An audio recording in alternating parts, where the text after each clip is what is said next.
much as we'd love science to just be about science, it's unfortunately kind of mostly about money. And so it's really important, I think, to get some exposure to how you get money and how you move from there.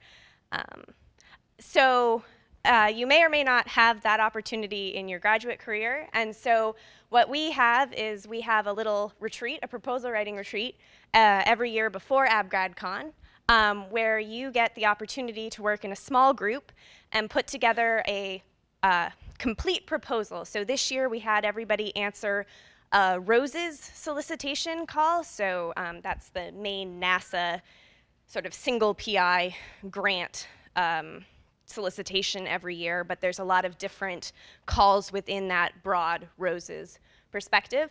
And so this year, as Sunny was saying, we had 25 participants in 9 groups of 2 or 3 people, and they had a little over 2 days to write a full grant, which includes obviously the science proposal, but also the budget, the data management plan. You have to think about things like overhead and fringe benefits, sort of all the nitty-gritty stuff that you may or may not see in your day-to-day life as a graduate student. So people signed up to work really hard this weekend, but it's not just hard work. People have fun too, and it wasn't just the organizers. And so it's a really great opportunity, and I would like to encourage anyone to apply next year.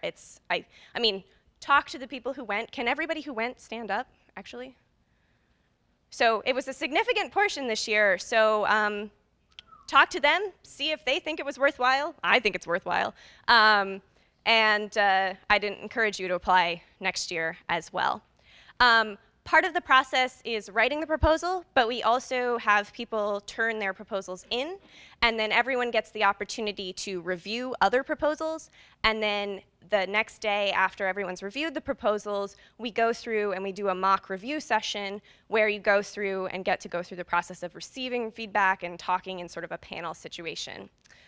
So that's also a really useful thing. And from that, we pick we rank the proposals, and rank the proposals and pick. And so we had 3 proposals that sort of stood out. And so we had group 2, which was the spectropolarimetry catalog for exoplanet surface characterization, and UV radiation, the double-edged sword in prebiotic chemistry. But our winners, who we'll be hearing from next, were the exploring irradiation effects on the surface of Europa and implications for prebiotic molecule synthesis and distribution. One of the things we encourage is budgeting reasonably,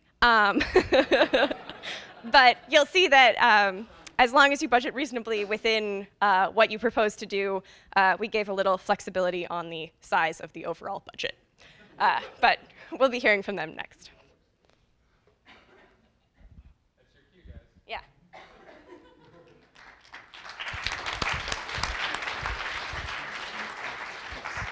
Ideally, you could have 3 mics.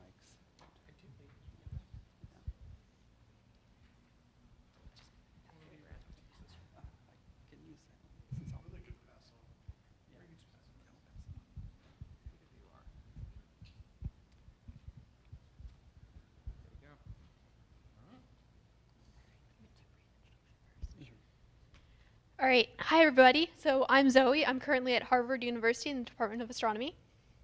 Oh. I'm Dedra. I am a second-year grad student at Georgia Tech. I'm Chris. I'm a PhD student here at UVA, study astrochemistry. All right, and like we just said, we're going to be discussing our proposal, exploring irradiation effects on the surface of Europa and implications for prebiotic molecule synthesis and distribution, which we submitted to the E4 Habitable Worlds program. Okay, so the overall science objectives for our proposal here, basically the main point we want to determine is the identity and abundance of various chemicals in the subsurface ocean on Europa.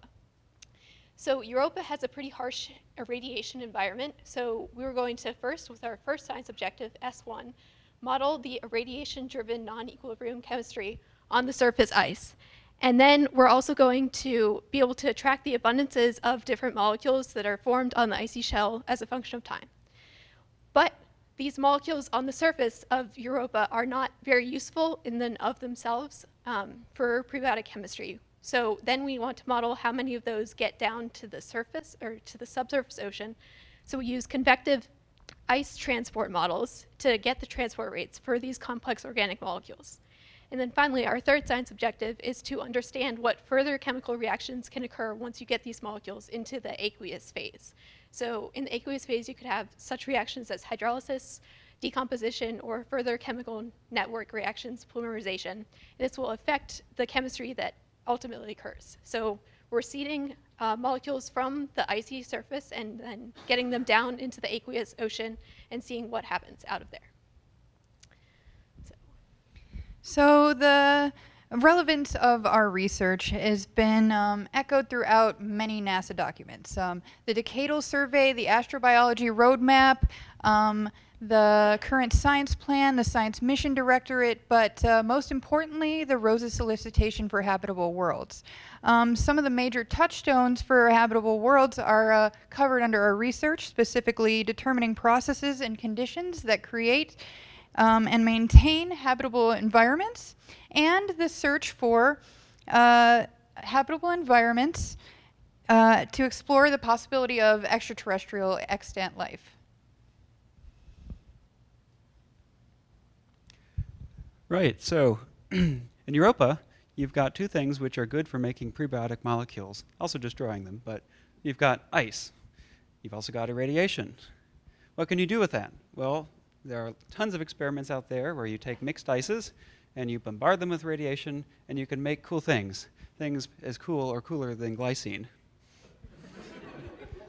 So normally we think of radiation as being something which breaks things down, and that's certainly true, but it can also make things. So one of our technical objectives, in fact T1, is to constrain a model that we have to simulate the chemistry of an irradiated ice, so that we can model which kinds of molecules would form in European ice analogs.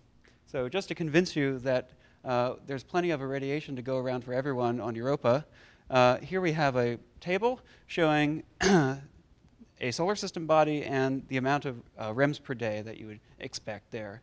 Now REMS per day tells you roughly how much you'd have to worry about starting to glow.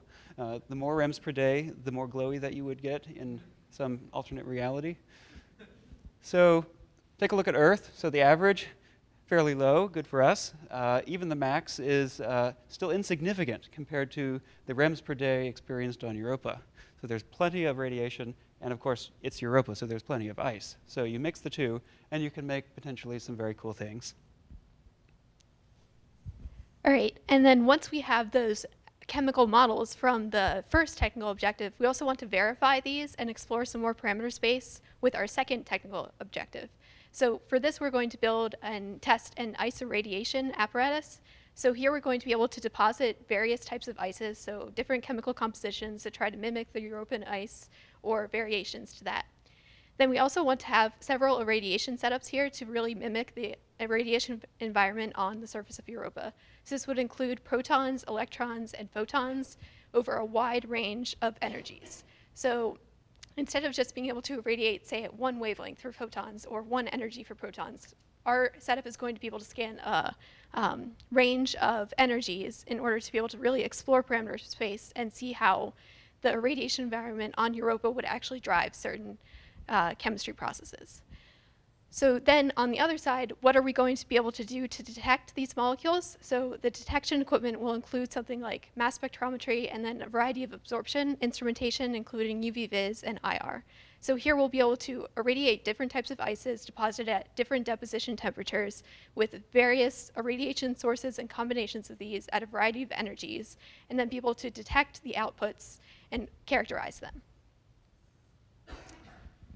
Okay, so our third technical objective is to study the stability of the complex organic molecules that are made on the surface by the irradiation chemistry, and to see if they can survive the perilous journey from the outer brittle cold shell where they're made, as I mentioned, subject to significant irradiation, all the way down, and they get subducted in this sort of surface plate tectonic activity.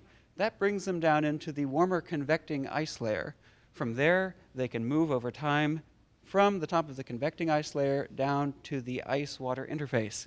And at the ice-water interface, get introduced to the subsurface ocean.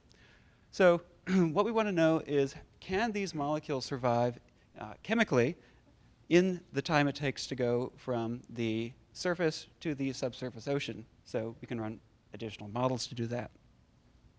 And this leads to our fourth technical objective, is that we want to look at the existing solid-state convective models, try to run them, see what we get for the rates of transport from the surface, again, down to the ice-liquid interface, see if we know how much is surviving and the rate it takes to get from the top to the bottom of the ice shell. Then we can say how many of these complex organic molecules are being introduced to, again, the far more biologically friendly environment of the subsurface ocean. Our final technical objective will be to look at the polymerization and decomposition rates of complex organic molecules and in the European subsurface ocean. This can be done using the many analytical facilities available to us at Georgia Tech's core facilities. So we have 2 different mass spec core facilities. We have spectroscopy equipment, and we also have a bioanalytical facility. And that's where we intend to look at these synthesized comms. So our budget is rather generous, but we think that it is understandable given the scope of our research. It will be split into 3 different sections for each of the co-Is at each of the institutions. We plan to hire 3 graduate students in addition to a researcher, and we need our salaries. And we also require to buy a supercomputer. We need the ice irradiation equipment. We need time on our core facility equipment as well. Yeah, so for the low price of $2 megadollars and 60 megacents, you too can have a fully functioning irradiation chemistry lab / group.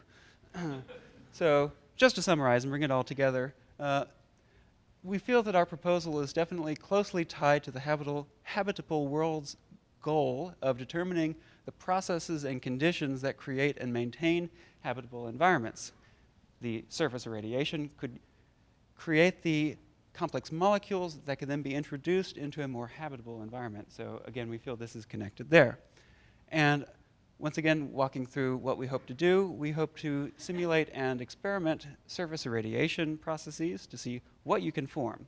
We're not coming into this with any expectations. We want to look at the kinds of complex molecules you can make using appropriate ice analogs. And then we want to see if they can survive over geophysical timescales to be transported from the brittle surface to the subsurface ocean. And then we want to see what kinds of neat and more prebiotic chemistry they can do in the aqueous subsurface ocean. So just to finish, of course, the background is a very nice Jacques Cousteau's undersea world of European exobiology. And you see, anticipating perhaps some life in the hydrothermal vent analog to what we see here on Earth. And that's certainly one place where you might find life, at the sort of liminal zone between 2 different phases of a planet, between the solid phase and the liquid phase. But if you look at the top, there's the ice-water layer. And so we're proposing that perhaps that could be also very interesting in terms of astrobiology. If you look at environments like Antarctica, these are also very important environments for life and for the ecosystem there. So thank you very much.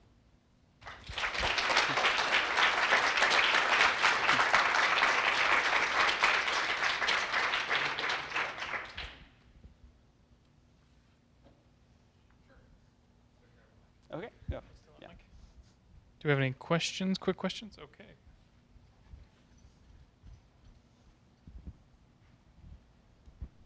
Yeah, so now that you have this nice experimental setup that's really expensive, I assume you can use it to study other possibly habitable worlds. What's next after Europa? Yeah, so that's a great point. This isn't just a one and done deal. This isn't, $1 million for only 3 years of research. This can be used for long periods after that.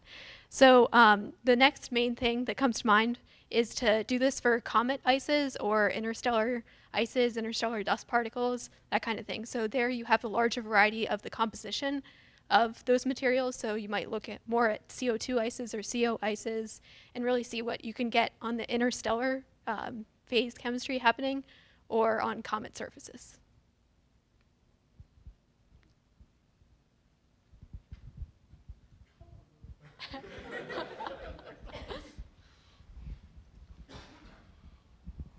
So what is a sort of hand-waving estimate for the subduction rate from the surface? And I guess as a secondary follow-up, do you expect the mass loading from the top down to be comparable to the bottom up?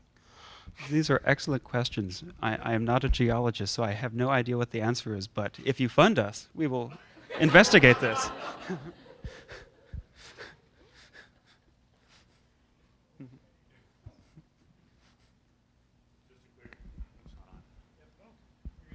Okay. Just a quick piggyback on that last comment. There are some people that suggest that the European crust is actually quite thick, which will, you have this problem of rigidity and lack of convective flow, excuse me. Versus if you have rapid turnover, then you also have a more oxidizing, potentially a more oxidizing environment, which changes your chemistries. How would you address those two scenarios?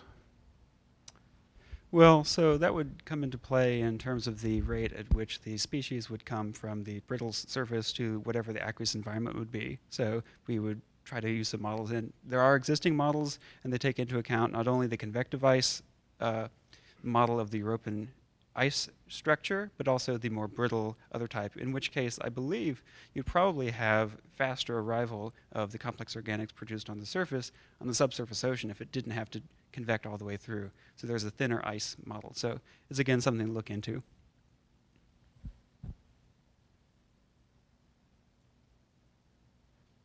Let's thank our PWR winners again.